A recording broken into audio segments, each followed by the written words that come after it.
أعوذ بالله من الشيطان الرجيم بسم الله الرحمن الرحيم إن تبدوا الصدقات فنعما هي وإن تخفوها وتؤتوها الفقراء فهو خير لكم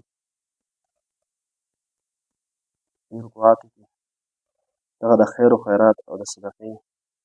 متعلق أحكامات أو فضائل روان ديت كم دغي صدقين أو خير وخيرات متعلق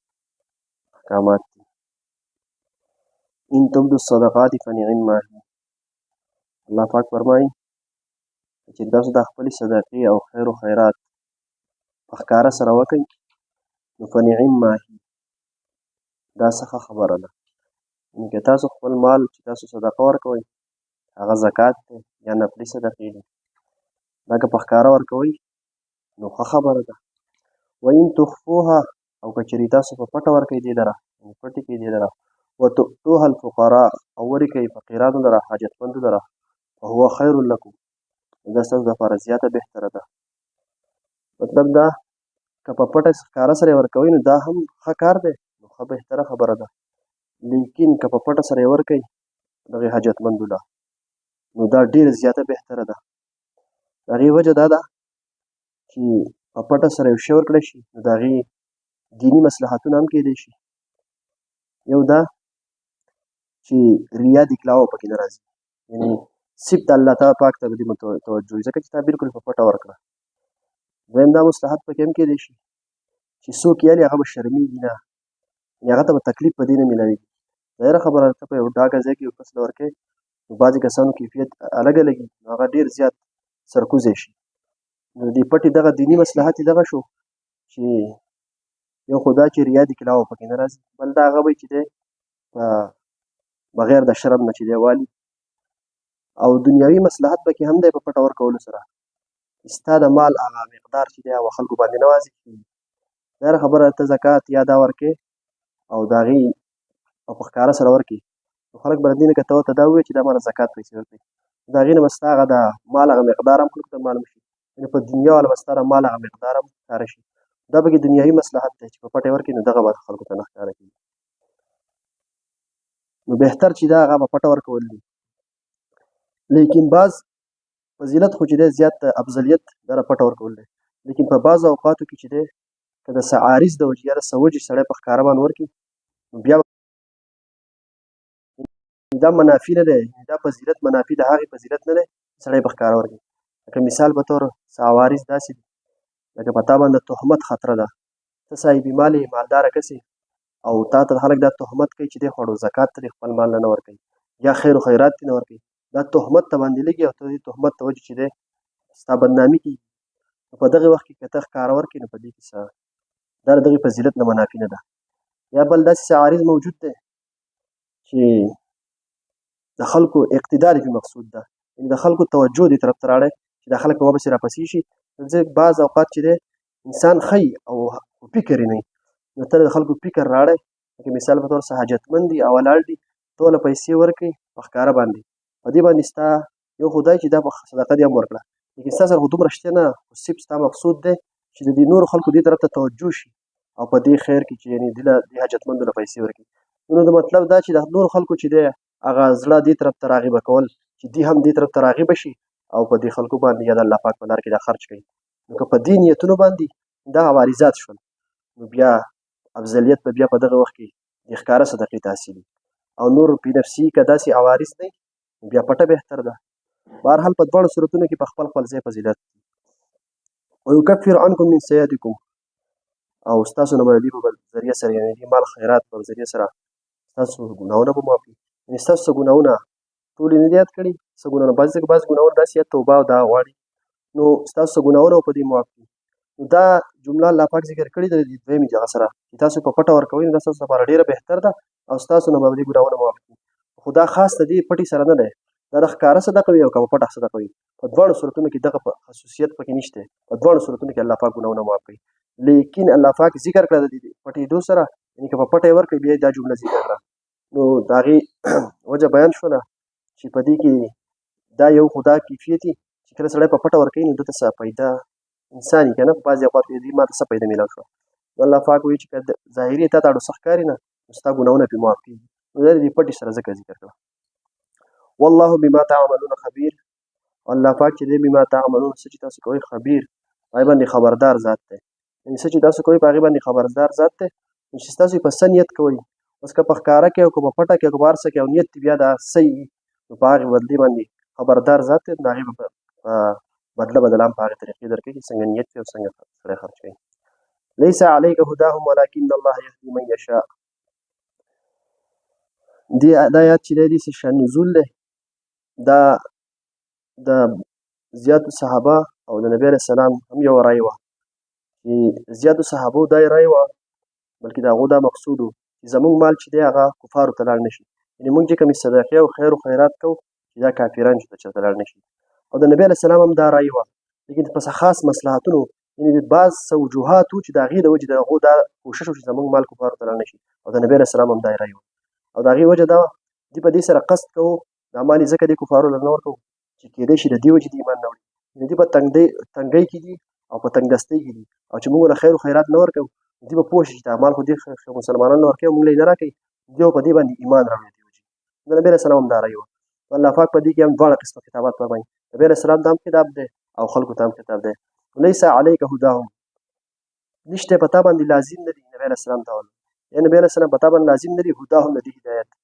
ته چې دا طریقه اختیاروې چې ته چې ستا دا رایې ده چې دې له چې دی مال ورنه کړی شي او دا خیر و خیرات دې له ورنه کړی شي په دې باندې ستا مقصود دی چې دې ته هدایت نصیب شي. الله پاک ورته واضح وفرمایل چې په تا باندې فرض او واجب نه دی د هدایت.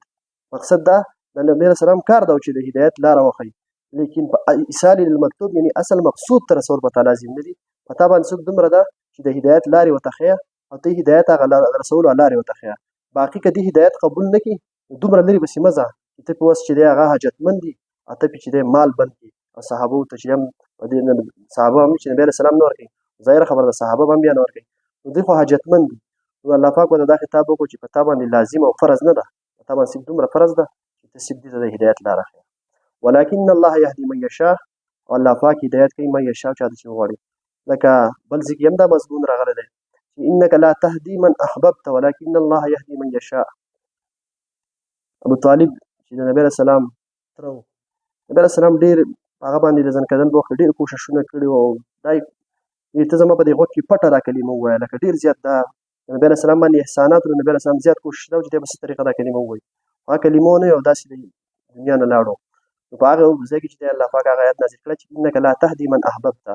چې ته هدایت نشي کولی هغې چا ته چې ته ستا خوښ وي. یعنې که ستا یو څوک ډېر خوښ وي ستا په لاس کې هدایت نه دی ستا په لاس کې خو دغه هدایت ته طریقه او لاره ورته ښوی شي لیکن اصل مقصود ته یې نشي رسولی. نو دا کار د الله پاک دی. نو الله پاک ورته فرمایي تاسو د خپل طرفه خرچ کوئ باقي هغې ایمان راوړي یا نه راوړي حاجتمند دي. وما تنفقوا من خیر فلانفسکم په دې کې مسلمانانو ته خطاب دی یعنې زیاتو صحابو چې دی دا مال به هم نه ورکوو چې زموږ مال کفارو ته لاړ نه شي. نو تاسو چې څه خرچ کوئ من خیر د مال نه فلانفسکم د خپل نفسونو لپاره وما تنفقون الا ابتغاء وجه الله او تاسو چې څه خرچ کوئ هغه د الله پاک د رضامندۍ لپاره خرچ کوئ. نو مؤمنانو ته پکې دا خطاب شو د صحابو ته چې تاسو چې دی ستاسو مقصود په مال سره څه دی ستاسو مقصود په مال سره د الله پاک رضامندي حاصلول دي او خپله نفع ده چې موږ د دې بدله او عوض راکړی شي په آخرت کې تاسو ته به دا میلاویږي. الله پاک ورته وایي تاسو اوس په دې کې دا تخصیص څه لګوئ چې دا کافر دی او که دا مسلمان دی یعنې که په هر چا له یې ورکوئ تاسو له به الله پاک دې بدله درکوي او الله پاک په دې باندې رضا کېږي. لهذا تاسو خپل مال دې له هم ورکوئ. وما تنفقوا من خیر یوفى الیکم وانتم لا تظلمون او تاسو چې څه خرچ کوئ من خیر د مال نه تاسو چې څه خیر و خیرات ورکوئ یوفى الیکم تاسو له پوره پوره بدله درکولی کېږي وانتم لا تظلمون او په تاسو به ظلم نه کولی کېږي معنا به تاسو له به کم نه درکولی کېږي څومره تاسو خرچ کړي د هغې پوره پوره بدله به تاسو ته په آخرت کې میلاویږي. نو خلاصه ده چې بس په دې کې خطاب شو دغه چې نبي علیه السلام ته دغه شو چې تاسو لکه د دې لپاره چې د دې هدایت قبول کړي مال بې بندوئ نو دا د حاجتمندو د ضرورتمندو لپاره دی. نو که هغو کافر وي او که مسلمان وي چې حاجتمند وي په هغو باندې خرچ کوئ. لیکن یاد ساتئ دلته د دې نه مراد هغه کافر مراد دی ذمي کافر دی مراد دی او د دې صدقې نه دلته مراد نفلي صدقه ده ځکه چې د نفلي صدقې نه علاوه فرض زکات یعنې عشر او زکات دا ته کافر له نشي ورکولی په هغې کې د عبادت معنی ده نو هغه به ته مسلمان نه ورکوي. دلته دې مراد ذمي کافر دی او حربي کافر له به هېڅ هم نشي ورکولی یعنې په هغه باندې صدقه هم نشي کولی. حربي کافر نه مراد هغه چې هغه د کفارو په ملک کې اوسي او ذمي کافر هغې ته وایي چې هغه د مسلمانانو نه امن حاصل کړي او د مسلمانانو چې کومه قانوني ټیکس وغیره هغه ادا کوي او د هغو په احکاماتو یعنې د مسلمانانو چې کوم قواعد دي د هغې لاندې زندګي تېروي دې ته وایي ذمي کافر. لکه مثال په طور پاکستان کې یو کافر اوسي او هغه امن حاصل کړی د پاکستان نه او د هغې که ټیکس تیل یا څه د هغو قوانین په هغې عمل کوي نو دغه کافر ته مراد دی. په ده باندې نفلي صدقه کولی شي که دی حاجتمند وي. باقي چورلټ کافر چې هغه د کفارو په ملک کې اوسي هغه باندې یوه صدقه هم نشي کولی. او په دې ذمي کافر هم صرف نفلي صدقه کولی شي. نو دې آیت کې مراد صرف نفلي صدقه ده. د هغې نه علاوه فرض زکات یعنې عشر ولا نشي ورکولی. د دې نه علاوه نور هم واجبي صدقې ورکولی شي لیکن زکات او عشر نشي ورکولی. بل دا مسله چې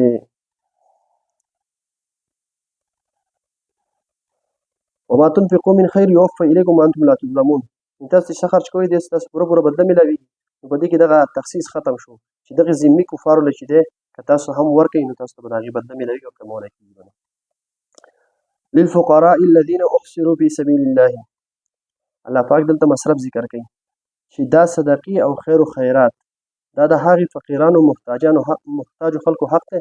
الذين احصروا في سبيل الله چې هغو بند کړلی شي دي یعنې مړه کړی شي دي په لاره د الله کې. یعنې هغو د الله پاک د دین په خدمت کې دا مشغوله دي او دا مشغولتیا د وجې چې دی لا یستطیعون ضربا فی الارض هغو استطاعت نه لري د په ځمکه کې د تلو. یعنې هغو د معاش لپاره ګرځېدلی نه شي. د الله پاک د دین په خدمت کې داسې مشغوله دي چې د هغو لپاره د دې لپاره فراغت وخت نشته چې هغو خپله ګټه وټه وکړي او یا ضربا فی الارض معنا چې بل ملک ته د دې سفر وکړي یا د هغې لپاره د مزدورۍ لپاره لاړ شي. نو د هغو لپاره د دې فراغت وخت نشته. نو دغې فقیران چې دي دغه محتاجه خلک چې دی دې له د خپلې صدقې ورکوي دی اهل دی. یحسبهم الجاهل اغنیاء او خیال کوي دې لره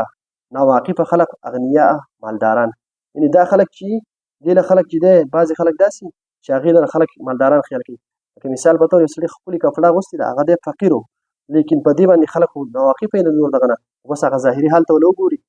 نو هغه باندې د مالدارۍ حکم ولګي. نو خو دا پته لګي چې ظاهري حال د چا برابر وي او هغه فقیر وي نو د هغه فقیري په دې ظاهري حال سره نه بدلېږي دی بیا هم په حکم کې فقیر دی.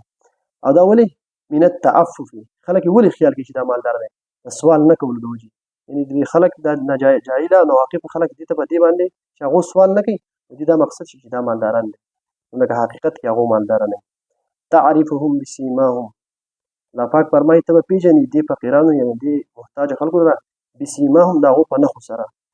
یعنې هغو کې به داسې خاص نښې چې ته به هغې پېژنې لکه د هغې دا مثال ده په چهره باندې په مخ باندې هم د هغې وجوهات او هغه نښې واضحې دي یعنې د کمزورۍ یا داسې هغه فکر او دغه چې انسان ته پته لګي چې دی په فقر کې دی یا دا چې په بدن باندې د هغه اثرات ظاهر شي. نو تعرفهم بسیماهم یعنې ظاهري په پی ته نه لګي ته به دې لره پېژنې ظاهر دومره چې په خاص نښو باندې به ته پېژنې چې دا هغه محتاجه خلک دی. د دې نه یو دا مسله راوځي تعرفهم بسیماهم چې ته به پېژنې دې لره په نښو. د دې نه د شریعت دا مسله راوځي